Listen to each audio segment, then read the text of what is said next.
The day Alex Carter got the raise, he thought his financial problems were finally over. For years, he'd been working toward this moment. Long hours, more responsibility, more pressure. Now it was finally paying off. His income was going up. And like millions of Americans, he believed more money would mean more freedom. At first, it felt true.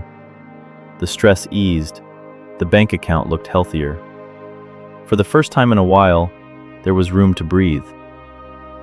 Then something happened. Quietly, almost invisibly. A nicer apartment, a newer car, more subscriptions, better vacations. Nothing extreme, just small upgrades that felt earned. And that's where the trap begins. Not because people are reckless, because they're normal. As income rises, lifestyle rises with it. Raise for raise, upgrade for upgrade. A year later, Alex was earning more than ever, but he wasn't building much wealth. He wasn't saving much more. And somehow, he didn't feel any freer. The raise had arrived. The financial security never did. That's the strange thing about lifestyle inflation. It doesn't feel like losing money. It feels like improving your life. A better apartment feels like progress. A newer car feels like success. A better lifestyle feels like proof you're finally getting ahead.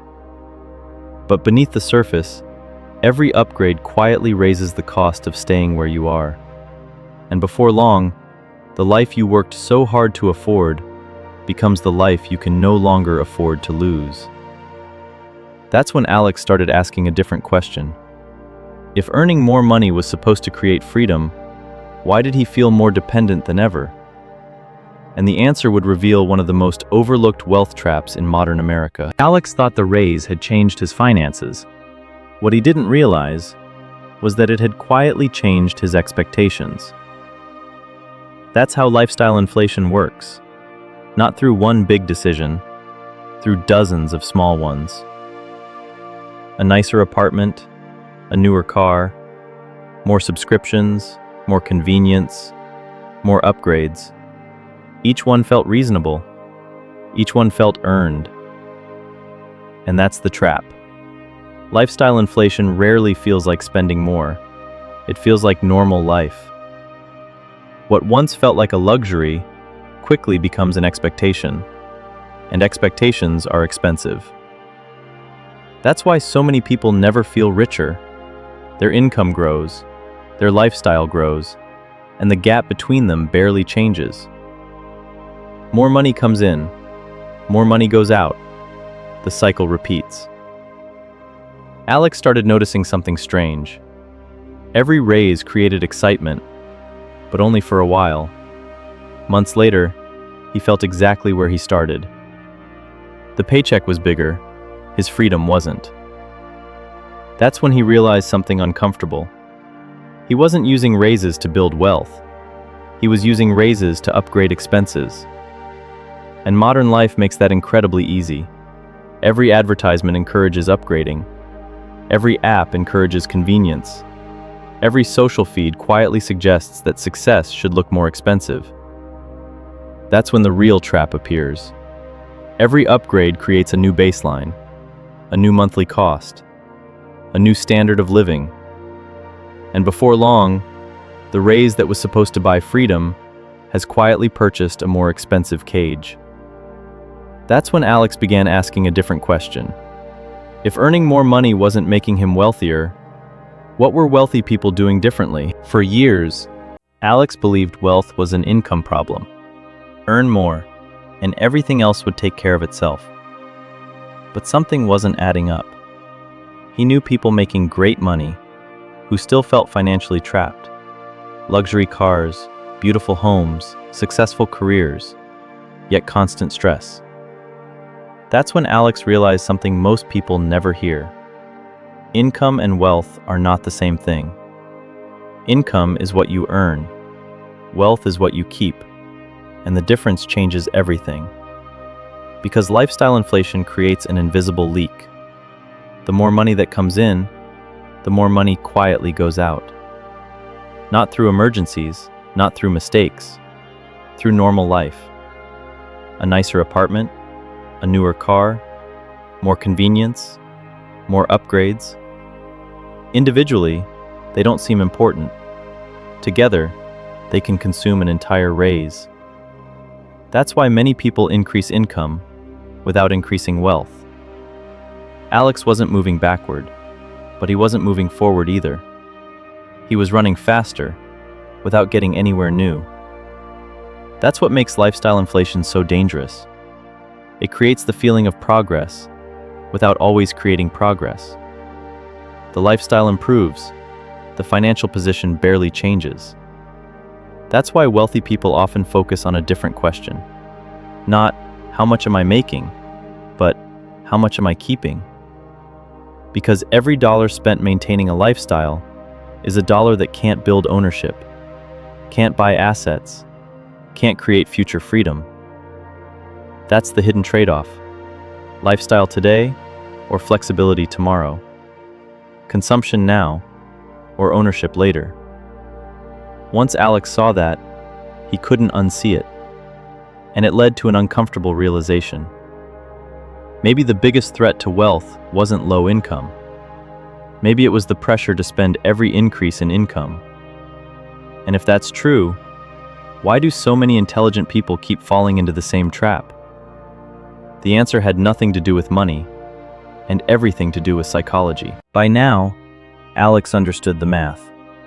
The raises, the upgrades, the invisible leak. But one question remained. If lifestyle inflation is so obvious, why do so many people keep falling into it? The answer wasn't financial. It was emotional. Because most spending decisions aren't really about products. They're about feelings. A nicer car isn't always transportation. Sometimes it's status. A bigger home isn't always space. Sometimes it's validation. A luxury purchase isn't always utility. Sometimes it's proof that you're finally succeeding. And that's where the trap becomes dangerous. Because feelings are temporary, but expenses are not. The excitement fades, the payment stays. Alex started noticing this everywhere. People comparing their lives to coworkers, neighbors, friends, strangers online. Every scroll created a new benchmark, a new standard, a new reason to feel behind. The problem wasn't jealousy, it was comparison. Because comparison quietly changes expectations. What once felt like enough suddenly doesn't. A reliable car becomes an old car. A comfortable home becomes too small. A good income becomes average. And the cycle starts again.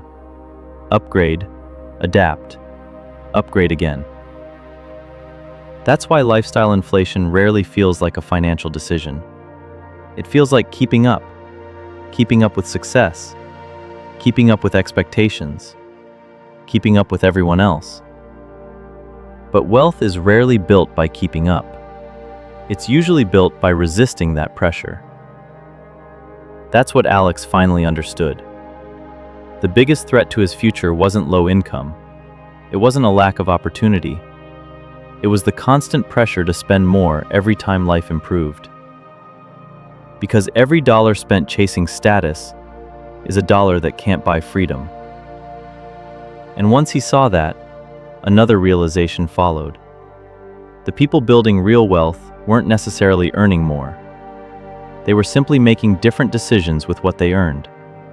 And that difference changed. The breakthrough didn't happen when Alex earned more money. It happened when he started thinking differently about the money he already had. For years, every raise felt like permission to spend more. A better lifestyle, more comfort, more upgrades. Then he asked a different question, not how much can I afford, but how much freedom does this create?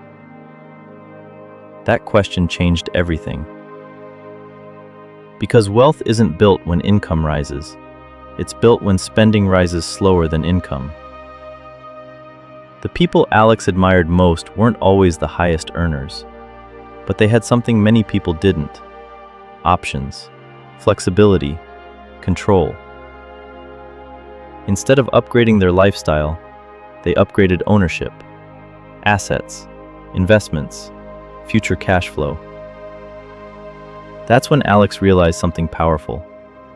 The opposite of lifestyle inflation isn't deprivation, it's intention. Most people lose wealth one upgrade at a time, and wealth is built the same way. One decision, then another, then another. That's why the biggest financial victories often look boring. Less consumption, more ownership.